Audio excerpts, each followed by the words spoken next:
오늘 말씀 제목은 이 성령 충만을 받으라입니다.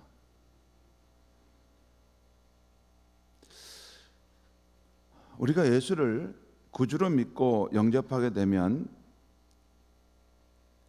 신약 성경은 내 안에 성령님이 내주하신다고 말씀하십니다. 그러면 우리 안에 내주하시는 이 성령님은 예수 그리스도와 어떤 관계가 있는 것입니까? 오늘 읽은 요한복음 16장 말씀은 예수님께서 자신은 이제 아버지께로 가신다 하시면서 요한복음 14장 말씀에 요한복음 14장입니다. 요한복음 14장 말씀은 예수께서 이제 아버지께로 가신다는 이런 말씀, 그 맥락에서 지금 나오고 있습니다. 요한복음 14장 앞에도 보면 예수님께서 이제 3절에 보면 아버지께 가셔서 너희를 위하여 거처를 내가 예비할 것이다 라는 이런 말씀하시고 12절 말씀 끝에도 보면 내가 아버지께로 감이라 라는 말씀을 하고 있어요.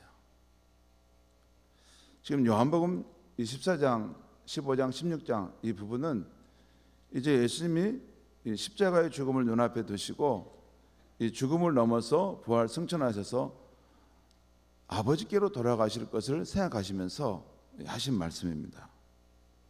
그러니까 이제 아버지께로 가시는데 그 상황에서 제자들에게 예수님이 주신 약속의 말씀입니다. 그 약속의 말씀 먼저 오늘 16절 17절에 보면 자신이 아버지께로 가면 아버지께 구해 또 다른 보혜사를 너에게 보내주어 영원토록 너희와 함께 있게 하겠다 하십니다. 또 다른 보혜사. 그리고 그 보혜사는 진리의 영으로 너희와 함께 계시고 너희 안에 계실 것이라고 하십니다.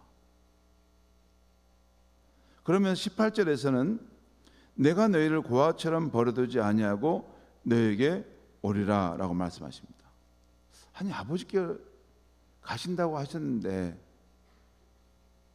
아버지께 돌아가고 또 아버지께 구해 성령을 보내신다고 하셨는데 왜 18절에서는 내가 너희를 고아처럼 버려두지 아니하고 너희에게로 오리라 이렇게 말씀하셨을까요? 가시면 가는 거 아닙니까? 근데 왜 갔는데 다시 오신다는 거죠? 그럼 오시면 어떤 형태로 온다는 겁니까? 그리고 20절에서는 이렇게 표현하죠. 그날에는 내가 아버지 안에 너희가 내 안에 내가 너희 안에 있는 것을 너희가 알리라 하십니다. 성도 여러분, 그날은 어떤 날인가요? 그날은 어떤 날이죠? 예? 그날은 어떤 날입니까? 그날이 어떤 날이기에 그날에는 이렇게 하나님과 예수님과 우리가 서로 안에 있다는 것을 알게 된다. 그날이 어떤 날이에요? 성령이 오시는 날이죠. 성령이 오시는 날이에요. 좀 더 설명하면 그날은 예수님께서 아버지께로 가셔서 영광을 얻으시고 성령으로 오시는 날을 말합니다. 그렇죠? 성경을 요한복음과 사도행전을 보면 그 맥이 흐르죠. 그러니까 예수께서 아버지께로 가시고 영광을 얻으셔서 성령으로 오시는 그날에는 내가 아버지 안에 있다는 것, 즉 예수님이 하나님 아버지 안에 있다는 것, 그리고 너희가 나를 믿는 너희가 예수님 안에 있다는 것, 그리고 예수님이 나를 믿는 너희 안에 있다는 것을 너희가 알 것이다. 여러분 이 말씀 이해됩니까? 이게 어떻게 가능합니까? 이게 지금 예수님 말씀을 제가 정확하게 그냥 있는 대로만 설명하는 것입니다. 그러니까 성령이 오시게 되면 그때는 내가 하나님 아버지 안에 있다는 것, 그리고 너희가 내 안에 있다는 거, 또 내가 너희 안에 있다는 것을 너희가 알 것이다. 이 말씀이 무슨 말씀이에요? 이 성령의 시대가 되면 성령으로 예수께서 편만하게 오시게 되면, 성령이 오시면 거침없이 오고 어디든지 임재할 수 있는 거죠. 서로 침투할 수 있는 것입니다. 그러니까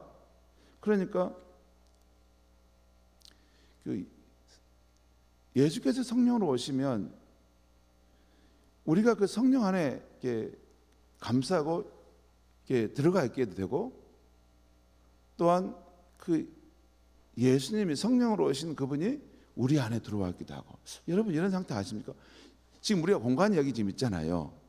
지금 공간이 있는데 여러분, 저와 여러분 안에 성령님이 들어와 계시다는 거 믿으십니까? 그리고 저와 여러분이 성령 안에 들어가 있다는 것도 믿으십니까? 이 두 가지 다 가능한 거예요. 꼭 여러분 이 컵이 이렇게 지금 여기 물이 담겨 있는데, 물이 지금 담겨 있죠. 근데 이 상태는 이 컵 안에 물이 들어와 있는 상태만 해당되죠. 그런데 이 컵을 여기 호수에 만약 이걸 빠뜨린다. 그래서 호수에 잠기면 어떻게 되겠어요? 이 컵 안에도 이 물이 있고 컵 밖에도 물이 감싸가 있는 거죠. 그 말 이해 갑니까?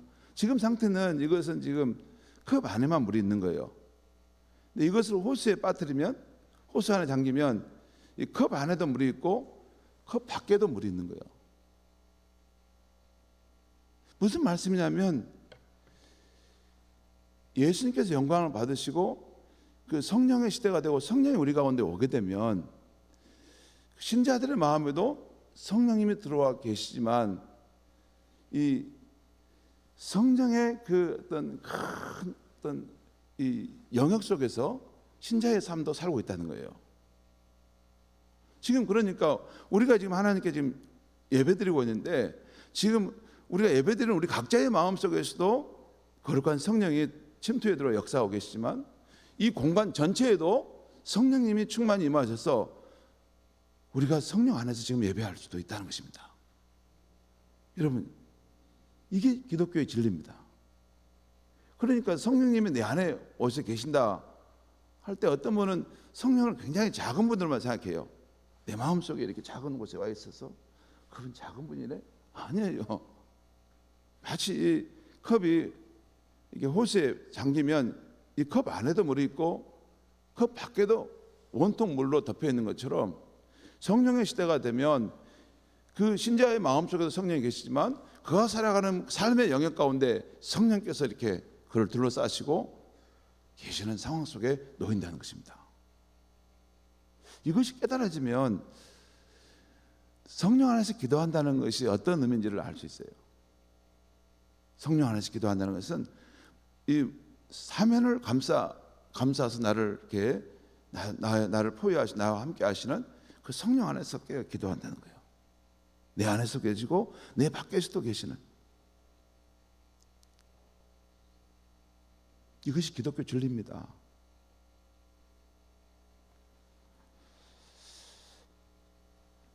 이 예수님의 말씀을 깨닫게 되면 놀라지 않을 수 없습니다. 자, 그런데 예수님께서 부활 승천하셔서 영광을 얻으신 후에 하나님 아버지께서 보내시는 성령님, 믿는 사람들 안에 오셔서 내주하시는 성령님, 이 성령님은 2000년 전에 유대 땅을 거니셨던 예수 그리스도와 어떤 관계가 있는 것이냐는 겁니다. 단도직입적으로 말씀드리면, 신자 안에 오셔서 내주하시는 성령님은 2000년 전 유대 땅에 사셨던 예수 그리스도의 영이라고 보시면 되겠습니다. 예수 그리스도를 증거하시고 그분을 기억나게 하시는 예수 그리스도의 영입니다. 신약 성경을 보면 성령님은 거룩한 영이시며 예수 그리스도의 영, 예수의 영, 그리스도의 영이라고 지칭합니다. 당연히 하나님의 영이라고도 지칭합니다. 오늘 아침에는 성령은 예수 그리스도의 영이라는 점을 주목하려고 하는 것입니다. 예수 그리스도의 특성을 갖고 있는 영이에요.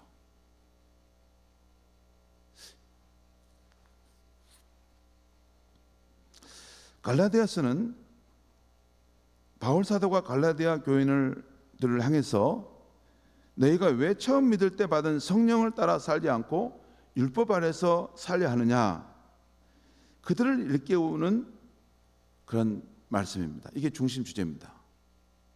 왜 처음 믿을 때 받은 그 성령을 따라가지 않고 그 거짓 교사들을 따라가 말을 듣고 너희가 성령을 떠나 율법 아래에서 종된 삶을 살려 하느냐, 그걸 일깨우는 거예요. 성령의 그 삶으로 돌아오라는 거예요. 그 이야기 갈라디아에서 관통하는 이야기입니다. 그런데 이 갈라디아서 2장 20절에서 바울 사도는 자신의 실제적인 신앙을 이렇게 고백합니다.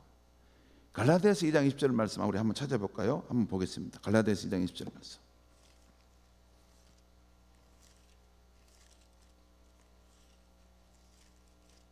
고린도전서 우리 갈라디아서입니다. 갈라디아서 2장 20절 말씀 우리 한번 같이 한번 읽겠습니다. 갈라디아서 2장 20절 말씀 같이 한번 읽겠습니다. 시작. 내가 그리스도와 함께 십자가에 못 박혔나니 그런즉 이제는 내가 사는 것이 아니요 오직 내 안에 그리스도께서 사시는 것이라.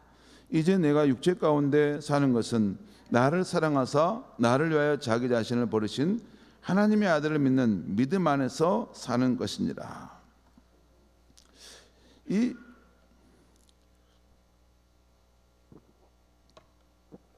갈라디아서 2장 20절 말씀에는 몇 가지 중요한 진리를 동시다발적으로 지금 말씀하고 있는데요. 여기서도 제가 한 가지 점에 주목하려고 하는 것입니다. 여기 보면 이 사도 바울이 고백하기를 내가 그리스도와 함께 십자가에 못 박혔나니 나 옛사람이 죽었다는 그런 의미입니다. 그런즉 이제는 내가 사는 것이 아니요 오직 내 안에 그리스도께서 사신 것이라.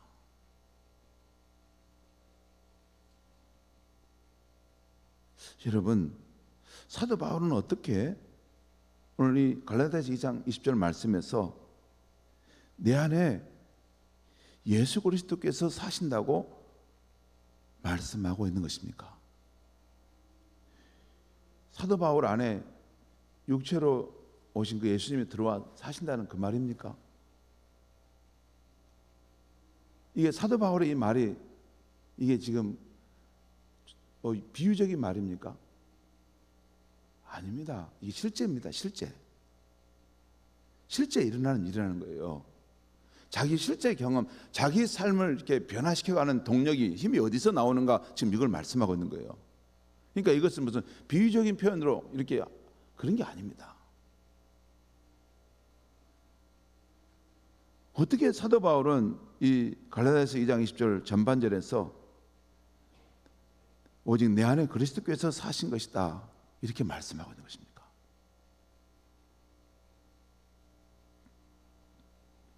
그것은 바로 예수 그리스도께서 그의 거룩한 영 성령으로 오셔서 내주하며 사신다는 것을 말씀한 것입니다. 그런 의미로 보면 이 말씀이 이해가 될 수 있습니다. 그 신자 안에 내주하시는 성령님은 2000년 전에 유대 땅에 사셨던 예수 그리스도의 영이라는 것입니다. 신자 안에 내주하시는 성령님을 이렇게 성경적으로 이해하면 신자가 성령 충만을 사모해야 할 이유가 더욱 간절해지는 것입니다. 여러분, 우리가 왜 교회에 나옵니까? 기독교에서 붙드는 대상, 믿음의 대상은 누굽니까? 예수 그리스도입니다. 오직 예수 그리스도. 예수 그리스도 안에 우리의 구원과 소망과 부활의 비밀이 다 담겨 있습니다. 그런데 성령님이 예수 그리스도의 영이다라는 것을 알게 되면 그 성령을 더욱더 간절히 우리는 사모하게 되는 것입니다. 그리고 또한 신자가 성령 충만을 사모하는 그 이유가 이제는 어떤 신비한 영이나 이상한 영을 받는 것이 되지 않는 것입니다. 여러분, 이게 기독교 운동 가운데 이런 분들이 계세요. 성령을 받는 것은 어떤 신비한 영이나 이상한 영, 어떤 신비한 걸 뭘 받아가지고 뭘 하는 거라고 이렇게 여기는 그런 사람들이 있어요. 한 부류가 있습니다. 그래서 막 그런 사람들이 있습니다, 실제. 그리고 그걸 추종해 가는 사람들이 있어요. 그런데 우리가 우리 안에 오신 성령님, 우리가 받아야 될 성령님은 예수 그리스도의 영이라는 것을 분명하게 알면 뭐 이상한 영이나 뭐 무슨 신비한 영이나 무슨 새로운 영이나 이런 걸 받아야 된다고 생각하는 어리석음에 빠지지 않는 것입니다.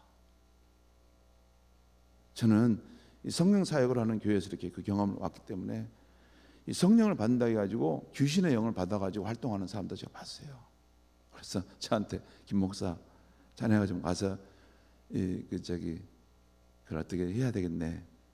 왜냐하면 실제 교회 안에서 내가 여선지자다, 내가 예언자다, 교회 안에 헌금 낼 거 없다, 11조 다 내게 내라. 그래가지고 그 교구 한 전체가 중요한 권사들까지도 다 그 여선지자라고 하는 사람한테 쏠려가지고 교회 헌금 안 하고 그 사람한테 11조를 바쳤어요. 둘이 다니면서. 그래서 그때 제가 섬겼던 이용 목사님이 김상성 목사가 한번 갔다 오세요. 그래서 제가 갔습니다. 두 사람을 찾아갔어요. 저를 피하려고 하는데 제가 찾아갔어요. 그리고 잠깐 들어갑시다. 그래서 그 집 들어가서 하나님의 음성을 듣고 예언한다는데 그래 한번 자 그럼 우리 하나님의 음성을 같이 들어봅시다. 자 종이 하나 들고 저도 종이 하나 들고 우리 앉읍시다. 그러면서 하나님의 음성을 듣는다는데 지금 제가 한번 물어볼 테니까 당신들에게 말하는 그 하나님의 영, 그분의 음성이 뭐라고 말하는가 나한테 말해주세요. 그럼 내가 분별하겠습니다. 거의 한 30분 정도 대치했습니다. 그리고 그렇게 하다 보니까 목사님 우리가 너무 큰 잘못을 지었습니다. 결국 자기 죄를 고백했습니다. 그래서 당신들은 너무나 무서운 일들을 지금 행한 거라고. 하나님의 교회를 어지럽히고 모욕하는 일을 한 것이기 때문에 내게 그냥 잘못했습니다. 이 정도 될 문제가 아니라고. 옛날 같았으면 당신들은 엑스커뮤니케이션, 축출당할 사람들이라고. 그리고 그래서 만약에 당신들이 진정으로 회개하려면 내가 드리는 몇 가지 말을 할 수 있어야 한다고. 첫째는 얼마를 성도들한테 받았는가 다 그걸 적어내시라. 그리고 그 받아낸 그것을 당신들이 그 받았던 성도들에게 다 찾아가서 다 돌려주시라. 그리고 앞으로 당신들은 자숙하는 마음으로 앞으로 거의 한 달 이상 금식하고 침묵하고 조용히 지내야 된다. 그 후에 여러분의 그런 변화된 모습을 보고 제가 교회에 건의하겠다. 그렇게 해서 다스린 적이 한 번 있습니다. 그때 그 사람들이 받은 돈이 거의 500만 원 가까이 받았어요. 그걸 다 돌려드리게 했습니다. 왜 제가 이 말씀을 드리냐면 성도 가운데 이 성령을 받는다고, 성령을 충만히 받는다고 해가지고 무슨 이상한 영, 그런 사이비 이단의 영을 받고 막 그래가지고 교회를 어지럽히는 것도 제가 봤습니다. 그런데 우리가 성령이 분이 예수 그리스도의 영이시다 걸 알 때 그 성령을 우리는 더 받기를 사모하게 되고 이상한 영을 받는 그런 잘못된 길을 절대 가지 않습니다. 오늘 아침에는 우리 성도가 거룩한 삶을 살기 위해서 성령 충만을 받는 방법에 대해서 말씀드리려고 하는데요. 세상의 유혹과 마귀의 시험 그리고 죄의 성질을 가진 내 자신을 이기기 위해서 성령 충만을 받는 방법에 대해서 말씀드리려고 합니다. 그러나 오늘 아침 제가 말씀드리는 성령 충만을 받는 방법은 유명 강사의 부흥에서 뜨거운 성령의 불을 받는 그런 것이 아니라 우리의 일상생활에서 기본적인 믿음의 삶을 잘해서 성령 충만을 받는 방법입니다. 예를 들면 이런 것입니다. 죄를 축적하지 말라. 날마다 거룩한 산 제물로 내 몸을 드리라. 하나님의 말씀에 나의 삶이 푹 적게 하라. 쉬지 말고 기도하라. 그리스도인과 거룩한 가까운 교제 가운데 있으라. 주를 위해 부지런히 살라. 나의 몸을 쳐 복종시키라. 나의 마음 가운데 일어나는 생각들을 다스리라. 어려운 시험을 당했을 때 주님께 도움을 요청하라. 이런 겁니다.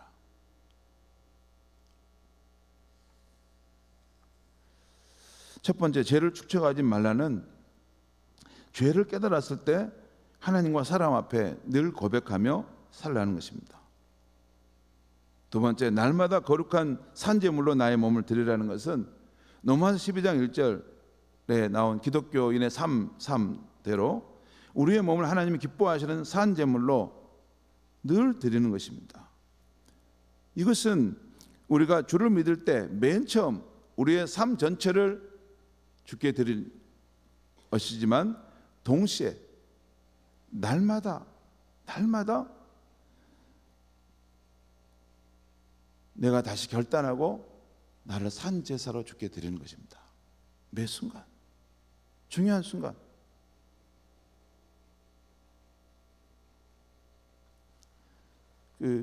하나님의 뜻이 아닌 내 뜻대로 살고자 하는 그 유혹이 올 때마다 아니야.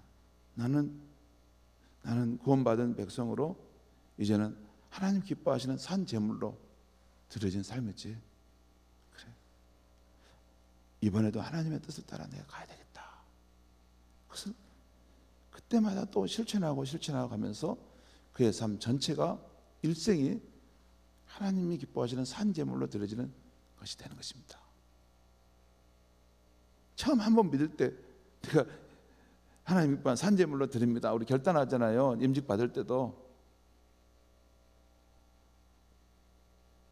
결단하잖아요. 그러면 한 번 했으면 다 한 겁니까? 아닙니다. 처음에 완전하게 그렇게 앱솔루트 서렌더 절대적으로 하나님께 내 삶을 드리겠다고 이렇게 한 것이고 그 다음부터는 이제 매일매일 매 순간순간마다 내 상을 호흡이 끝날 때까지 그렇게 내 고집 내 뜻대로 하려고 할 때마다 아니지. 나는 나의 삶은 하나님을 위한 제물로 내가 드린 것인데 내가 하나님 뜻대로 이번에도 살아야 되겠다. 그래서 하나님을 기쁘시게 하는 겁니다. 그게 성령 충만을 받는 방법이라는 거죠. 그 다음에 하나님의 말씀에 나의 삶이 푹 적게 하라는 거예요. 시편 119편 9절에 청년이 무엇으로 그 향실을 깨끗게 하리이까? 주의 말씀을 따라 삼갈 것이니이다 라고 말씀합니다. 여러분, 성령 충만한 삶과 하나님의 말씀 안에 푹 이렇게 잠겨있는 삶은 이게 떨어질 수가 없습니다. 그래서 여러분 늘 제가 하나님의 인격적으로 알아가는 말씀을 읽어야 됩니다. 이 말씀을 그냥 읽는 게 아니라 기계적으로 읽는 게 아니라 그 말씀을 통해서 성령의 그런 임재하심 속에서 늘 서 있는다는 거예요. 말씀 말고 성령의 어떤 성령님과 함께하는 삶의 세계가 어디 있습니까? 그냥 내가 어디 세상 밖에 일을 하는 거 막 보고 막 쫓아다니고 막 그러면 성령이 거기 계십니까? 가장 확실한 자리는 말씀 통해서 성령이 내 삶에 실제하시는 것을 경험해 가지 않습니까? 그래서 하나님의 말씀에 나의 삶이 푹 적게 하라는 것입니다. 그 다음에 또 쉬지 말고 기도하라는 것입니다. 데살로니가 5장 17절 말씀대로 쉬지 말고 기도하고, 또한 에베소 6장 말씀대로 성령 안에서 무시로 기도하는 것, 성령 안에서 무시로 기도하는 것, 이것이 성령 충만한 사람이라는 거죠. 그리고 그리스도인과 가까운 교제 가운데 있으라는 것입니다. 초대교회 성도들은 함께 모여 교제할 때 그 자리에 성령 충만한 사람이 있었어요. 여러분, 코로나 이후에 성도들이 자꾸 나 혼자 이렇게 홀로 신앙생활 해도 되지 라고 하는데, 이것이 우리 성도의 개인의 신앙과 그리스도의 몸을 이게 약화시키는 근원적인 원인 중에 하나입니다. 우리는 홀로 설 수 있는 사람은 아무도 없습니다. 우리는 다 연약하기 때문에 한 그리스도의 몸의 공동체로 모여서 힘을 북돋아서 견고하게 서도록 그렇게 예수님 우리를 그의 몸으로 부르셨던 것입니다. 그래서 성도들 가까이 교제하라는 거예요. 그때 성령 충만함을 산다는 거죠. 또 주를 위해 부지런히 살라는 것입니다. 사무엘하 11장에 보면 다윗이 그 하나님 나라 영적 전쟁에서 이탈해서 궁궐에서 이렇게 뭐냐면 게으르고 나태할 때 그 음란의 죄에 빠졌다는 거 아시죠? 여러분, 우리가 편안하게 살면 좋은 일이 많을까요? 그것만 아닙니다. 우리가 깨어있지 않고 그냥 몸이 푹 쳐서 내 마음대로 살면 편한다? 그렇지 않습니다. 나중에 어떤 죄의 올무 안에 떨어져 가지고 헤어나오지도 못할 수도 있습니다. 여러분, 주를 위해 섬기는 이 봉사의 시간, 주와 함께 이런 사역의 자리는 절대 허비의 시간, 나를 망가뜨리는 시간이 아닙니다. 내가 목자가 되고 교사가 되고 주의를 하기 때문에 내가 영적으로 깨어있는 것입니다. 주를 위해 부지런히 살라. 그 다음에 나의 몸을 쳐 복종시키라. 고린도전서 9장 27절에서 바울 사도는 자신의 몸을 쳐 복종시킨다고 하는 것입니다. 내가 이 복음을 전한 후에 내가 버림받은 자가 되지 않게 하기 위함이다라고 했어요. 이것은 뭐냐면 사도 바울조차도 자기 안에 일어나는 죄의 본성이 있을 때 그건 아니다, 아니요 하면 육체의 소욕을 따르지 않고 성령의 소욕을 따라가기 위해서 늘 이렇게 자기 몸을 쳐 복종시켰다는 거죠. 여러분, 여러분 우리가 세상 속에 살다 보면요, 이 뭐냐면 은근하게 죄의 본성 이런 거 일어나 가지고 육체의 소욕을 따라서 이렇게 어슬렁어슬렁 거리면서 이렇게 살아가는 그런 모습들이 나옵니다. 방만하게.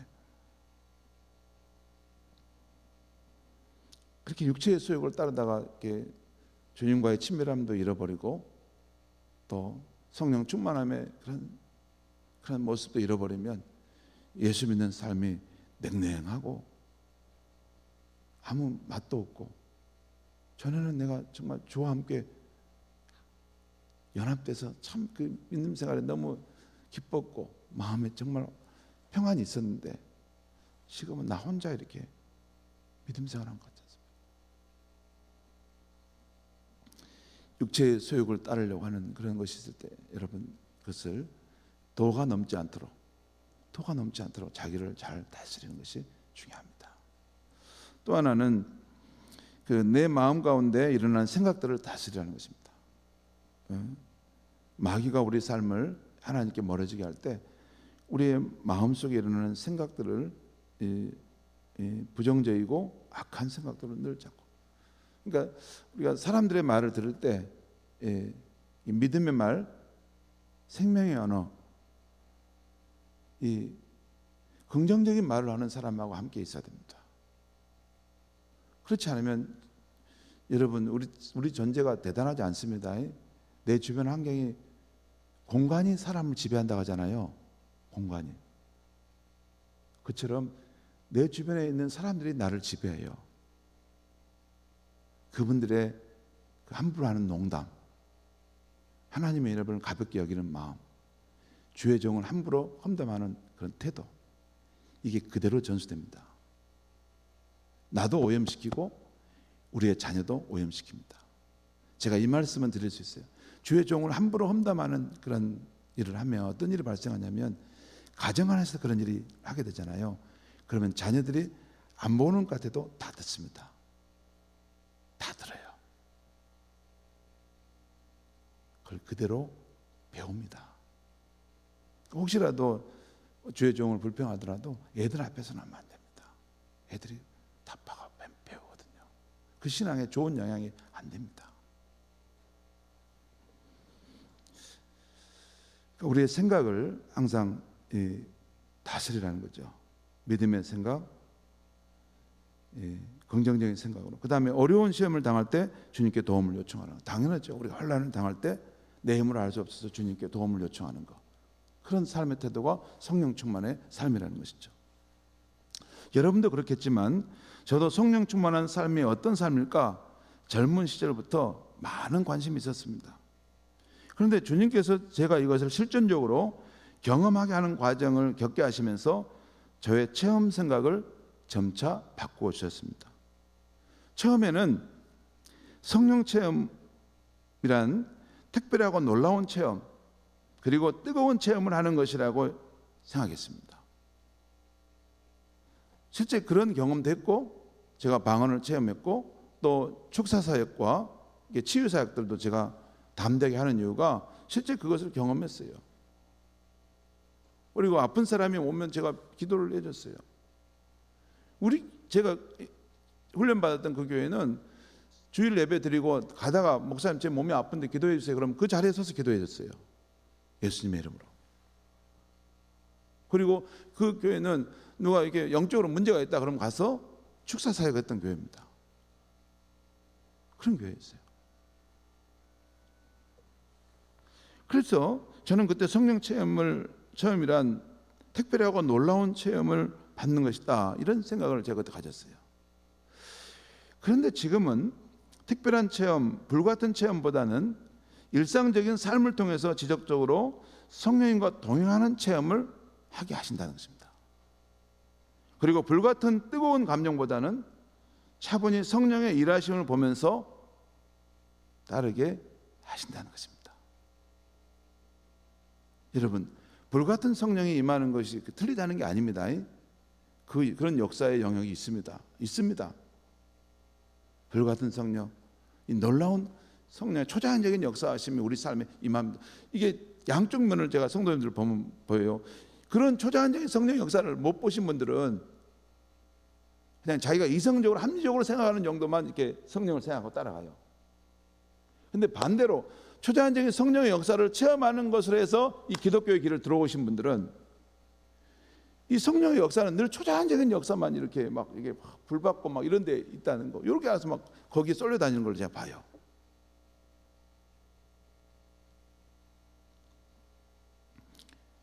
그런데 성령의 역사는 그 두 가지 양면성이 다 있다는 것입니다. 여러분, 어떤 방법이 성령 충만을 받는 방법일까요? 제가 말씀대로 둘 다 맞습니다. 불같은 성령의 역사도 있고 차분하게 성령의 일하심을 따라 이렇게 성령께서 이렇게 역사하시는가 보구나, 그걸 보면서 이 성령의 충만함을 살 수 있는 그런 길도 있습니다. 그리고 두 가지 경험 다 성령의 사람들은 경험합니다. 그런데 세월이 지나고 성령의 일하심에 익숙해지게 되면 특별한 체험 때만이 아니라 매일 매 순간 일상 속에서 우리 주 예수의 영 성령님과 동행하는 가운데 성령 충만의 삶을 살 수 있다는 것입니다.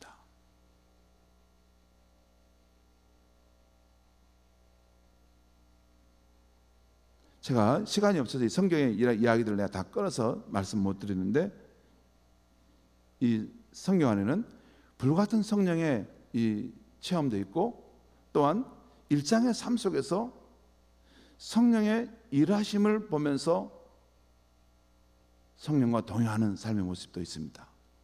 예를 들어 사도행전 8장에 보면 빌립 집사가 에티오피아 그 내시를 만날 때 보면 성령께서 어느 순간 그 마음에 너는 광야로 내려가라, 이런 말씀을 주셔서 그냥 따라간 것입니다.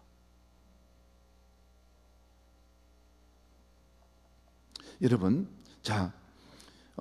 일상생활 속에서 우리가 성령과 동행하는 가운데 성령 충만을 받는 삶의 모습은 제가 조금 전에 말씀드렸는데 우리 방송에서 한 번만 다시 한번 보여주시죠. 네. 자, 일상생활 속에 성령 충만을 받는 것은 죄를 축적하지 말라. 날마다 거룩한 산 제물로 나의 몸을 드리라. 하나님의 말씀에 나의 삶이 푹 젖게 하라. 쉬지 말고 기도하라. 그리스도인과 가까운 교제 가운데 있으라. 또 보겠습니다. 주를 위해 부지런히 살라. 나의 몸을 쳐 복종시키라. 내 마음 가운데 일어나는 생각들을 다스리라. 거룩하고 긍정적인 생각을 다스리라. 어려운 시험을 당했을 때 주께 도움을 청하라는 거예요. 이게 성령 충만한 삶의 모습이라는 것입니다. 이것이 성령 충만함을 받는 길이고 또한 이렇게 살아갈 때 성령 충만한 삶의 모습이 우리 안에 나타난다는 것이에요.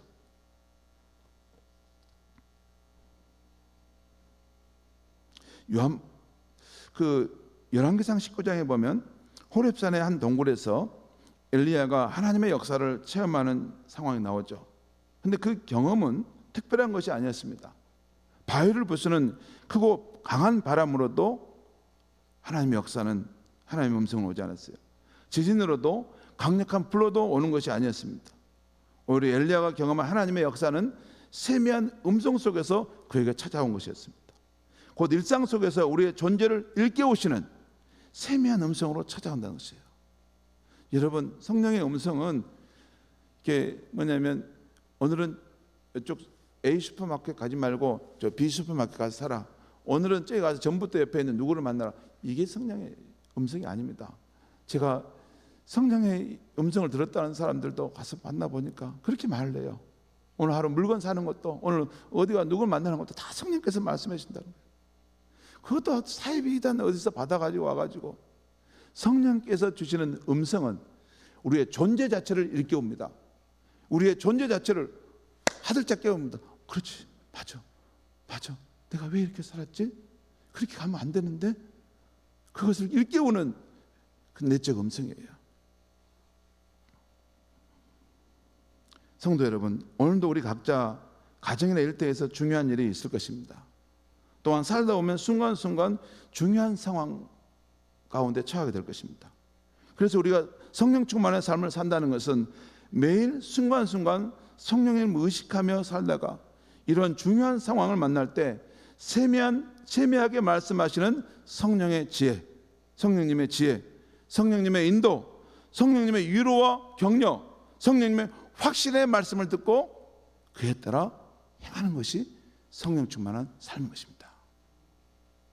성도 여러분, 이러한 성령의 역사를 믿음으로 따라감으로 승리의 삶을 더욱 축초해 갈 수 있기를 주의 이름으로 축원합니다. 기도하겠습니다. 하나님 아버지, 오늘 우리가 어떻게 성령 충만을 받을 수 있는가, 또한 어떤 삶이 성령 충만한 삶인가 하는 말씀을 전했습니다. 불같은 그러한 성령의 역사하심도 있지만 일상의 삶 속에서 차분하게 우리의 삶을 이끌어 가시는 성령의 일하심도 있고 그 성령의 일하심에 순종해 감으로써 우리가 믿음으로 승리할 수 있다는 말씀을 드렸습니다. 일상생활에서 성령 충만함으로 살 수 있는 그런 기본적인 것들을 놓치지 않게 하여 주시옵소서. 죄를 멀리할 수 있게 하시고 날마다 우리 자신을 거룩한 산제물로 주께 드리게 하시고 말씀과 기도 가운데 살게 하여 주시옵소서. 늘 주를 위해 부지런히 섬기게 하시고 믿는 사람들을 가까이 들고 믿음의 말, 복음의 말, 생명의 말, 사랑의 말을 나눌 수 있는 우리의 삶이 되게 하여 주시옵소서. 그래서 우리의 삶의 모든 영역 가운데 성령의 충만함이 임하고 성령 충만한 삶의 모습으로 우리가 서 있는 그곳에 예수 그리스도의 아름다운 모습이 나타나게 하여 주시옵소서. 예수님의 이름으로 기도하옵나이다. 아멘.